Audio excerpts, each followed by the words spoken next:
सह्याद्री म्हणजे उंचच उंच डोंगर रांगा, जणू काही आकाशाशी बोलणाऱ्या पाठमोऱ्या सावल्या. या डोंगर माथ्यावर वसलेली पण मनाला साथ घालणारी गाव.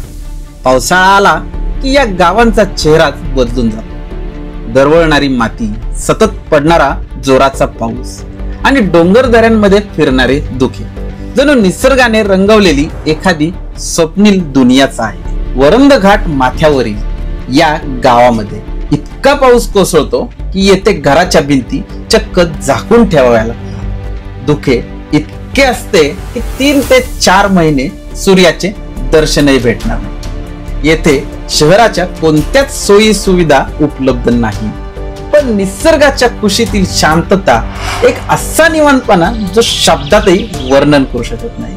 आणि येथील डोंगर माथ्यावरून कोसळणाऱ्या धबधब्यांचे सौंदर्य तर तुम्हाला कुठेच पाहता येणार नाही.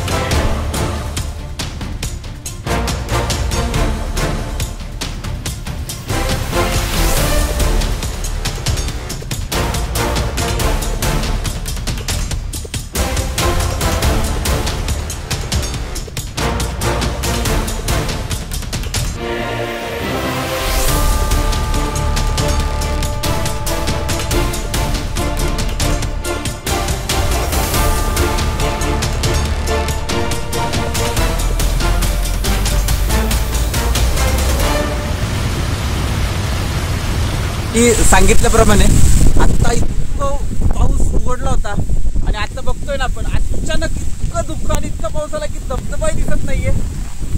खूपच जोराचा पाऊस आलेला आहे. मग तुम्ही आता हे घर असेच प्रत्येक घर बांधूनच ठेवता का पावसाची? हा, पण ते असं का बांधता? हे असं बांधलं ना वारं शिरत नाही, आणि ते वारं शिरले ना ती भीत आहे ना ती भिजते पावसात. हा, मग भिंत खराब होऊ नये म्हणून. तसं नाही सांगते, पण उघडते उघडायला म्हणजे गणपती गेल्याशिवाय पाऊस उघडत नाही. अरे बापरे, गणपती गेल्याशिवाय पाऊस उघडतच नाही. आणि ऊन कधी भेटेल तुम्हाला? ऊन नाही, ऊन याला दिवाळीच्या पुढे नंतर ऊन बघायचंच नाही. मग बिबट्या बिबट्या असतो, तो कुठेतरी असायचा खाली 2-4 जनावर खाली. अरे बापरे.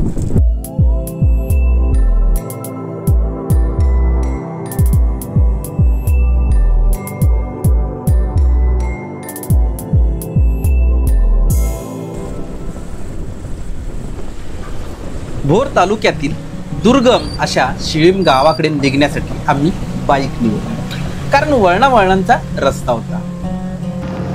मध्येच अचानक दाट धुके, तर कधी अचानक धोधो कोसळणारा पाऊस. अशा वातावरणातही आम्ही बऱ्यापैकी शिळीम गावापाशी पोहोचलोय. नमस्कार मित्रांनो, सह्याद्रीच्या दऱ्याखोऱ्यामध्ये बरीच गावे आहेत, त्यातीलच मी आज एक अशा गावामध्ये आलोय त्याची लोकसंख्या 31 घरं असतील इथे, आणि बऱ्यापैकी सह्याद्रीच्या दऱ्याखोऱ्यातलं गाव आहे. भोर तालुक्यातील ज्यावेळेस आपण वरंद घाटाकडे जाताना धार मंडपकडून एक रस्ता जातो, किंवा तुम्ही भोर मधून एक असा एक रस्ता जातो की पसुरे पांगारी या मार्गे एक रस्ता जातो. या दरम्यानच एक शिळीम म्हणून गाव आहे. आपण आता या गावामध्ये एंट्री करतो. इथूनच पुढे जायचंय. एकदम सुंदर व्ह्यू, एकदम सुंदर नजारा, आणि तरीही दुर्लक्षित आहे, कारण की इथे यायला भोर तालुक्याच्या ठिकाणापासून साधारण 1.5 ते 2 तास लागतात. इतकं म्हणजे दुर्गम भागातलं गाव आहे. रस्ता, लाईट, बाकी शिक्षण या शाळेच्या सुविधा इथे चांगल्या प्रतीच्या उपलब्ध आहेत. पण येथील गाव कसं आहे हे जाणून घेण्यासाठी आपण आज या गावामध्ये आलोय. तर चला आता गावामध्ये जाऊया, कोणी भेटतंय का नाही ते पाहूयात. आणि सगळ्यात महत्वाचं आकर्षण म्हणजे या गावाच्या थोडंसं पुढे चालत गेलं की एकदम मोठा धबधबा दिसतो आणि वरंद घाटाचा एकदम सुंदर नजारा दिसतो. ते पाहण्यासाठी आपण आज या गावामध्ये जातोय. तर चला या गावामध्ये जाऊया आणि पुढे काय होतंय ते पाहूयात.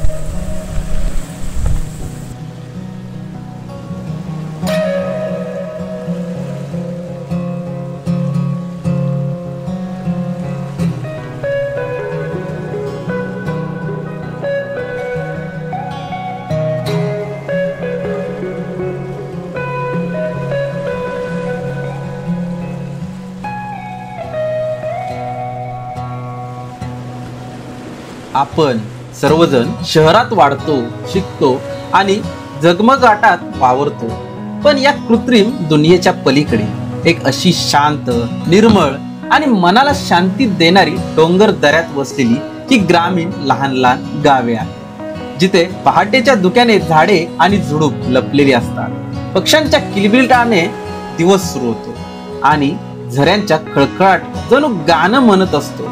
असेच हे डोंगर दऱ्यातील शिळीम गाव एखाद्या कवीच्या कल्पनेतून उतरल्यासारखं वाटतं. डोंगराच्या कुशीत वसलेलं, झाडाझुडपांनी वेढलेलं आणि स्वच्छ हवेमुळे मन प्रसन्न करणारं, अनुभव देणारं एक गाव आपण या व्हिडिओतून पाहणार आहोत. गावामध्ये प्रवेश केल्या केल्या आम्हाला शाळा भेटली.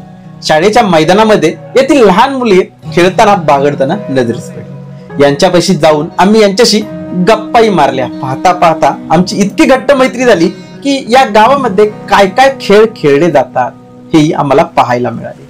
खरंच खूप समाधान वाटले की आज टेलिव्हिजन, मोबाईल, गेम्स याच्या दुनियेतून ही मुलं अजूनही ग्रामीण खेळ खेळत आहेत.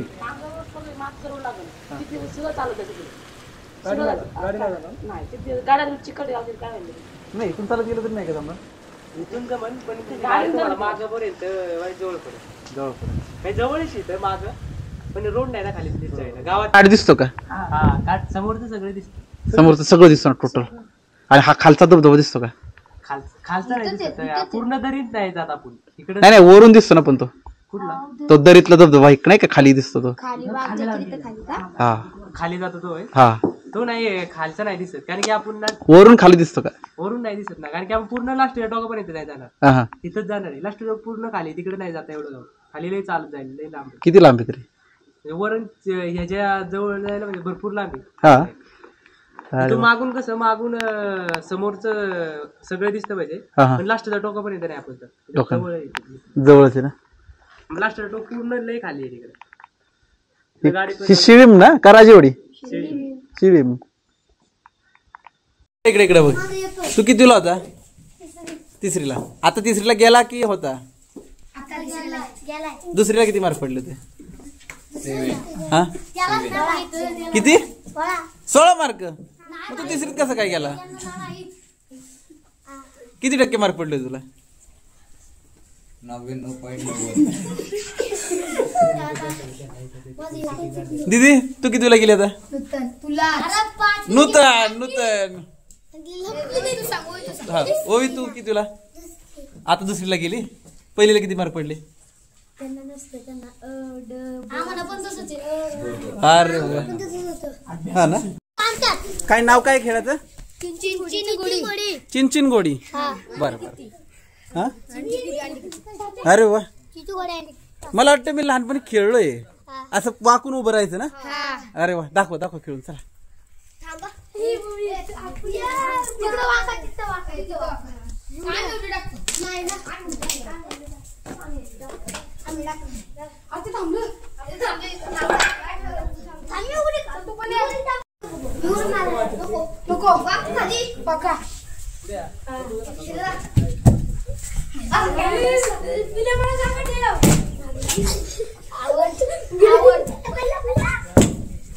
चिंचिन गोड्या अंडी किती? चिंचिन गोड्या प्रथम सत्य. चिंचिन गोड्या अंडी किती? चिंचिन गोड्या अंडी किती?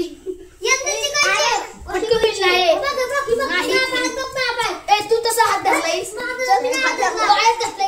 चिंचिन गोड्या अंडी किती? चिंचिन गोड्या अंडी किती? चिंचिन गोड्या अंडी किती? चिंचिन गोड्या अंडी किती? सांगणार काय नको टिकू येत नाही. चिंचिन गोड्या अंडी किती? चिंचिन गोड्या अंडी किती?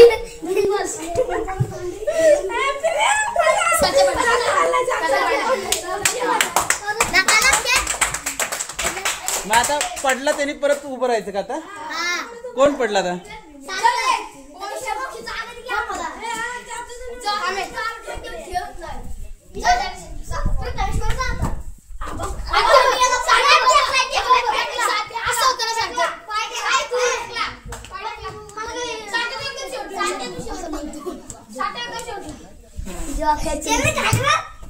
आता कुणाला जागा नाही बघा. आता पडणार गुडी गुडी पडणार गुडी पडणार गुडी नाही पडते.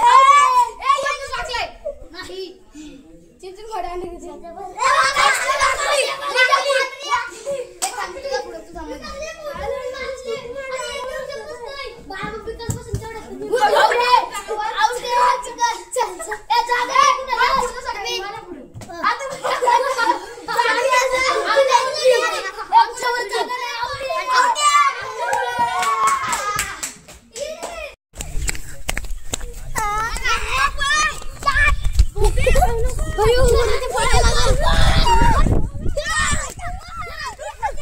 ड्रोन ड्रोन कोणी कोणी बघितलाय? बघितलाय पण असं हातात पकडून बघितलं का? हात लावून ड्रोन तू नाही बघितला?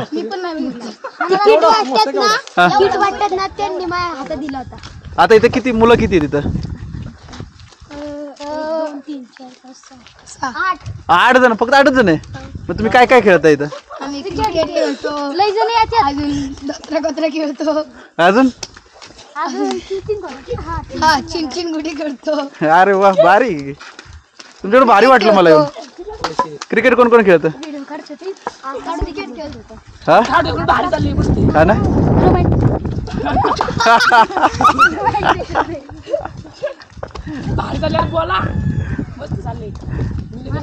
हा आमच्या गावचा फंट्या.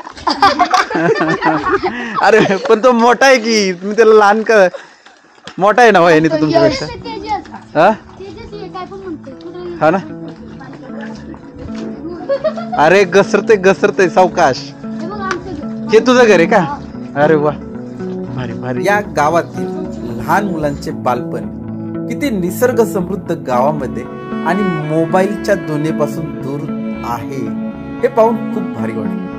या मुलांसोबतच गावात आलो तर गावातील सर्व माणसे ही शेतीच्या कामानिमित्त रानामध्ये गेली होती. वयस्कर माणसे तर कोणी सापडतही नव्हते. गावामध्ये आल्यानंतर इतकं दाट दुःख होतं की समोरचंही काही दिसायला मार्ग नव्हता. घरांची अवस्था तर पावसाळा असल्यामुळे पूर्ण घर झाकून ठेवलेली होती. काही ठिकाणी घरांवरती शेवाळ चढलं होतं. येथे इतका भरमसाठ पाऊस पडतो की ही परिस्थिती नक्कीच असणार आहे. काय नाव काय तुमचं? आलं तुमचं गाव फिरायला आलोय. चांगलं आहे. तुमच्याकडे दुःख जास्त आहे. पाऊस नाही म्हणून काय वाटत नाही. पाऊस येत असतो. बरोबर बरोबर.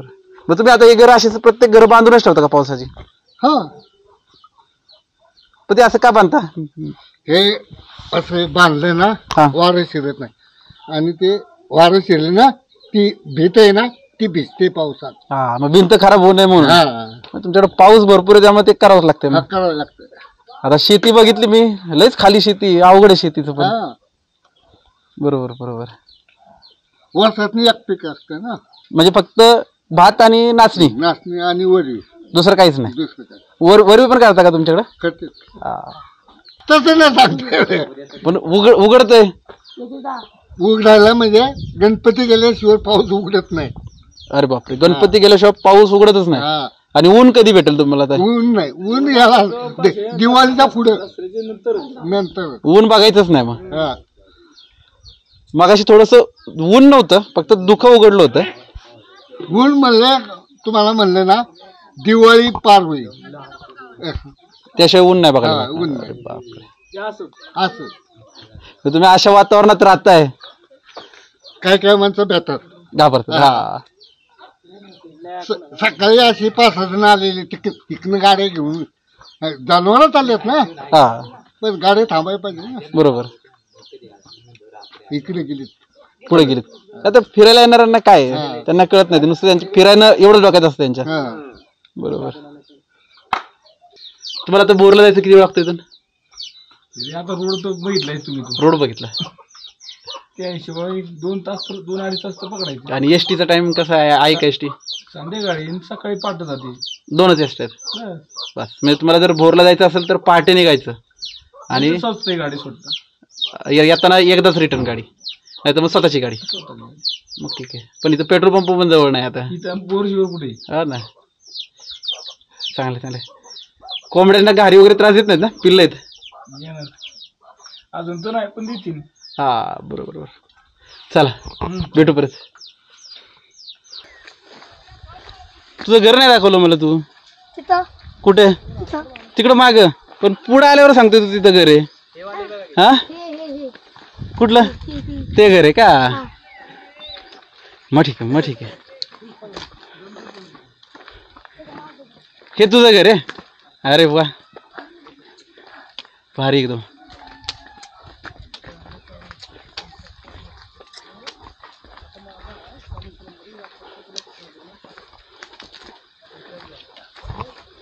तुम्ही सगळे पोरच दिसताय, बाकीचे कोणच नाहीत गावात. कुठे गेलेत सगळे? गुरांकडे? नाही. मग खासरात शेतातून काम करायला. अरे वा. कुठं कुठं पडला आता? अरे सावकाश, लागल ना जोरात. त्याच्यावर पडला, घसरून पडला. ओलं झाले ना म्हणून तो घसरून पडला. नमस्कार मित्रांनो, आता आपण आलेलो आहे वरंद घाट येथीलच असा एरिया जे खूप कमी लोकांना माहिती आहे. आपण आत्ता आहोत आणि येथूनच इतका अफलातून व्ह्यू भेटतो. वरंद घाटाचं निसर्ग सौंदर्य आपण घाटातून पुढची दरी बघतो, पण या दरीच्या उंच टोकावरून वरंद घाट कसा दिसतो हे आजपर्यंत कोणी बघितलेलं नाही. हा पहिल्यांदाच व्ह्यू भेटणार आहे. पण आता तिथे जाऊया. तिथे बघतो आपण या लहान यांनी आपल्याला इथपर्यंत आणलंय, तर आपण यांना इथूनच परत पाठवणार आहोत, कारण की इथून वाट थोडी खडतर आहे. इथे समोर बघतोय हा वरंद घाट आहे आणि या टॉपला आपण जाणार आहोत. चला आपण चालायला सुरुवात करूया. बाबा, शेळ्या चारायला या डोंगरात फिरतात का? चारतात का व्यवस्थित?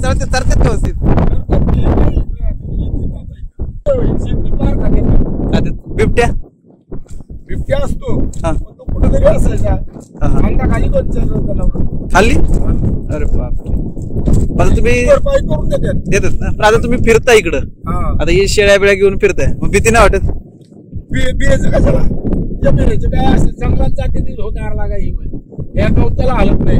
हा, म्हणजे तुम्ही जास्त पुढे जात नाही. जास्त पुढे जात नाही, चांगल्याला हलत नाही. त्यातमध्ये कशाला शिरते? हे गवताचं हे खात्यात बकरी. हा, बरोबर. आता तुम्ही आवाज दिला गेलेत का सगळी बकरी?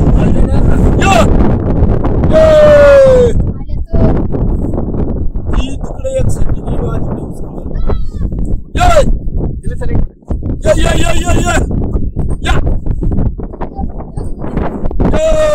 तो दादांनी आवाज दिला की सगळी बकरी बघायला लगेच आलेली आहेत.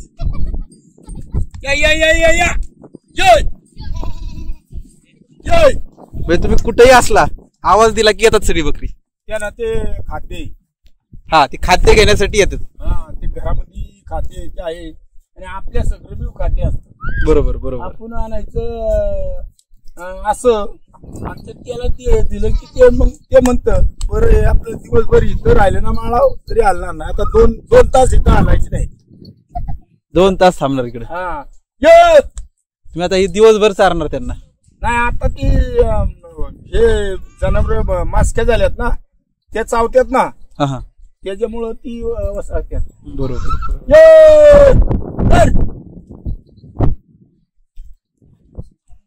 आणि धुकं किती असतं इकडं?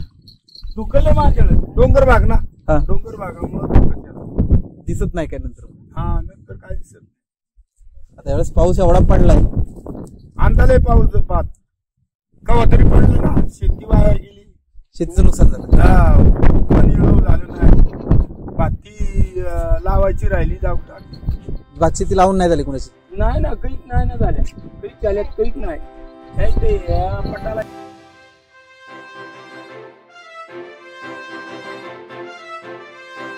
या गावामध्ये फेरफटका मारला. बऱ्याच वेळानंतर मी या व्हिडिओचं मुख्य आकर्षण म्हणजे वरंद घाटातील दरी आणि येथील दिसणारे हे धबधबे याचं सौंदर्य टिपण्यासाठी मी पुढील प्रवासाला सुरुवात केली. या गावातीलच 2 जाणती मुले माझ्या मदतीसाठी रस्ता दाखवण्यासाठी सोबतही आली.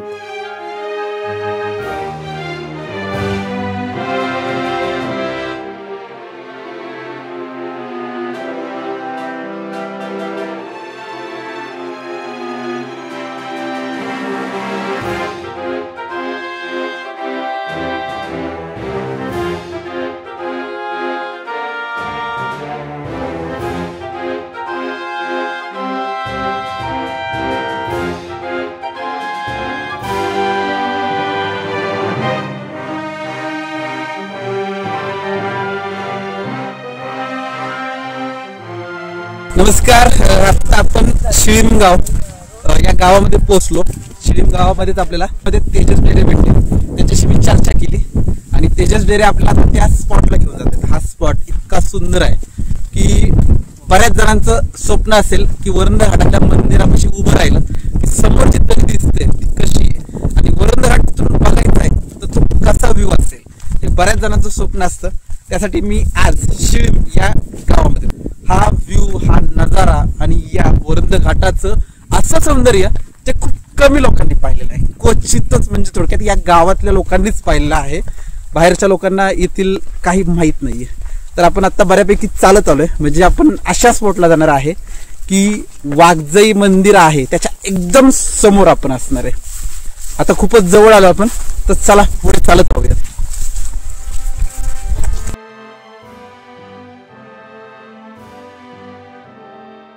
आता आपण जे पुढे स्पॉट दिसतोय ना तिथे जाणार आहे आणि बरोबर समोर दिसतोय तो वरंध घाट आहे.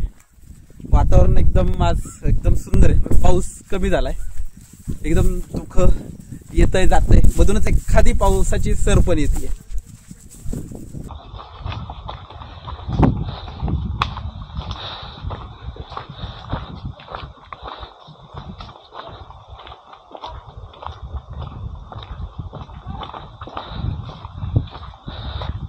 आपण या गावामध्ये पोहोचलो त्यावेळेस येथे पाऊस नव्हता, पूर्ण उघडलं होतं.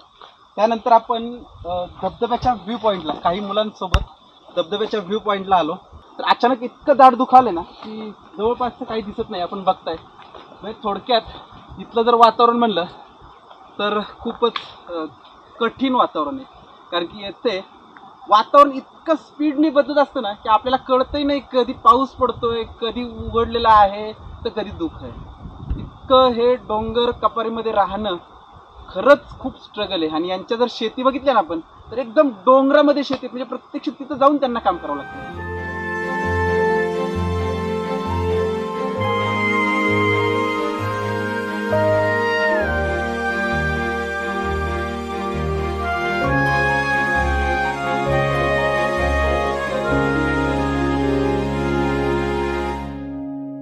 आपल्याला चांगला व्ह्यू कुठून दिसेल?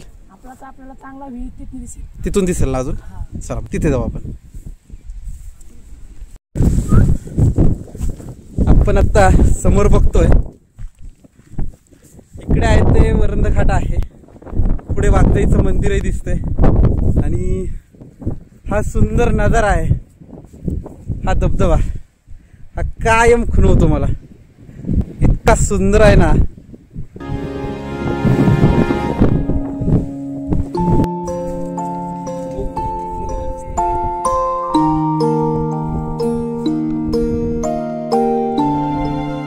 थोडा उतार आहे, सावकाश आहे बरं का दिल सर, तेजस सावकाश. कारण की आपल्या या बाजूला एकदम खोल दरी आहे आणि हा एकदम तीव्र उतार आहे.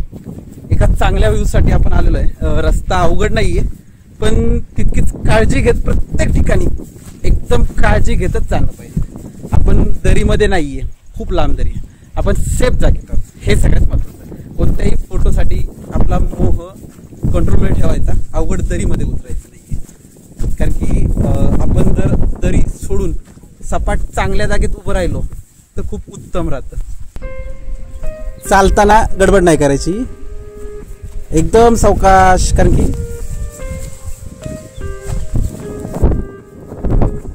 आपण ज्या व्ह्यू पॉइंट साठी आलोय तो हा व्ह्यू पॉइंट आहे, एकदम हाच आहे ना आपला, सही काय दिसतोय ना जरा. मी 2 वर्षापूर्वी या धबधब्याच्या पूर्ण बेसला गेलेलो आहे.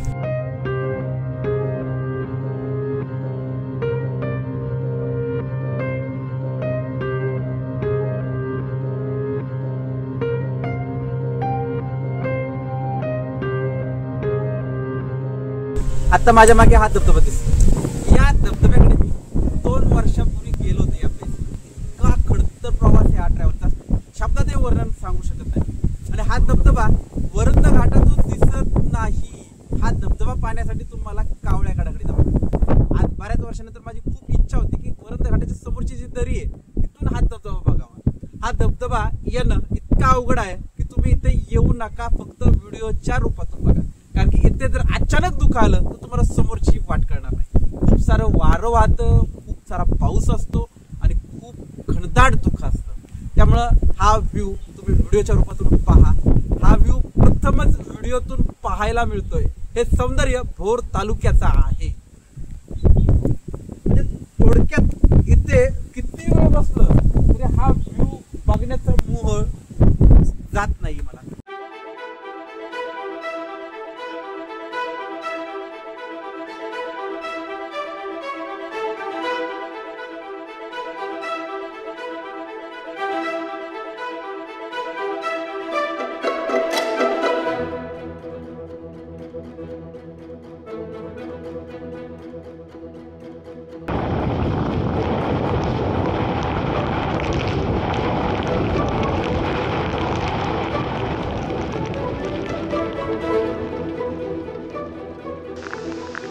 काय गार लागतंय?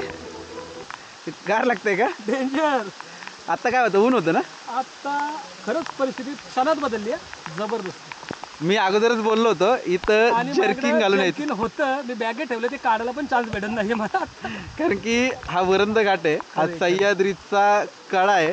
सह्याद्रीशी चष्टा मस्करी नाही. किंवा सह्याद्रीला कोणी समजून घेऊ शकत नाही. इतकं खतरनाक वातावरण असतं. खरंच इतकं उघडलं होतं की समोर ते दिसत होतं मस्त आणि वातावरण. अचानक इतका पाऊस आलाय. आणि महत्वाचं काम आमचं फोटोशूटचं झालेलं आहे, पण त्यानंतरची परिस्थिती डेंजर. की सांगितल्याप्रमाणे आता इतकं पाऊस उघडला होता आणि आता बघतोय ना आपण, अचानक इतकं दुःख आणि इतका पाऊस आला की धबधबाही दिसत नाहीये. खूपच जोराचा पाऊस आलेला आहे की समोरचंही काय दिसत नाही. त्यासाठी अशा ठिकाणी येताना तुम्ही खूप काळजीपूर्वक आलं पाहिजे. खूप सारा पाऊस पडला आणि भिजलोय. इतका पाऊस होता की आता ड्रोन शूट घेता येईल की नाही माहित नव्हतं. तरी पण अजूनही थोडा थोडा पाऊस आहे. मी इथे 2.5 ते 3 तास थांबलो एका सीनसाठी. म्हणजे तुम्हाला लक्षात येईल, शूट करताना एका सीनसाठी आम्हाला भरपूर वेळ द्यावा लागतो. हा धबधबा आहे, याचा ड्रोन शूट घ्यायचा आहे. आणि माझ्या बरोबर इकडे समोर ही जी दरी दिसते, इकडे समोर धुकं दिसतंय, हे वाघजाई मंदिर आहे. वरंद घाटचा जाणारा रस्ता थोडासा दिसतोय या लाईनला, बघा बोटाच्या लाईनला हा वरंद घाटचा रस्ता आहे. आणि हा नजारा शब्दात वर्णन करू शकत नाही. खूप भिजलेलो आहे. थोडासा ड्रोन सीन घेऊन मग आपण पुन्हा गावात जाऊ. चालायचंही भरपूर आहे. तुम्ही हा व्हिडिओ जरी बघितला तरी इथे येणं नक्कीच टाळा. रिस्क नाहीये, पण धोका याचाच आहे की अचानक जर धुकं आलं तर तुम्हाला काय सुचणारही नाही. कारण की इतका पाऊस होता, खूप भयंकर पाऊस होता. मला माझ्यासोबत इथले स्थानिक असल्यामुळं मला वाट चुकण्याचं टेन्शन नाही आहे.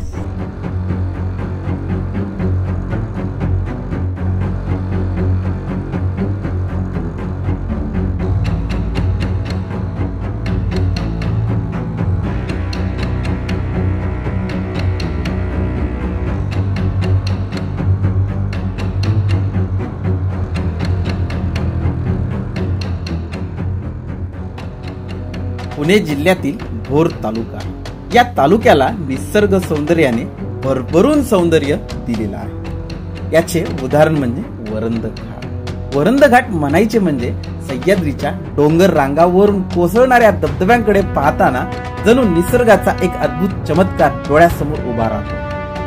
हिरव्यागार जंगलांनी वेढलेली ती डोंगराची भव्य रांग, त्यातून वाहत येणारा पाण्याचा प्रचंड आवाज आणि त्या धबधब्यांच्या सांडणाऱ्या तुषारांनी निर्माण होणारी गारवा देणारी झुळूक, या सगळ्यात मन क्षणभर हरवून जातं.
अशा ठिकाणी उभा आहे तर एकदम माझ्या मागे वाघजाई मंदिर आहे. हा वाघजाईचा घाट आहे, ते समोर दिसते ते मंदिर आहे. इथं उभं राहून मी हे दृश्य पाहू शकतो असा मी स्वप्नात विचार केला नव्हता. बऱ्याच वेळा मी त्या वाघजाईच्या मंदिरात उभं राहून ही खोल दरी बघत होतो, त्यावेळेस मला हे उंच डोंगर असे नजरेस पडायचे. कधीतरी इथे येऊन एकदा इथला नजारा काय ती बघायची इच्छा होती. आणि हा इथला हा धबधबा असला नजारा आहे. भरपूर वेळ घालवला मी शूटिंगसाठी, तर भरपूर वेळ थांबलो होतो. आता पाऊस उघडलेला आहे, माझं शूटिंग पण पूर्ण झालंय. आता मी गावाकडे जाणार आहे. चला.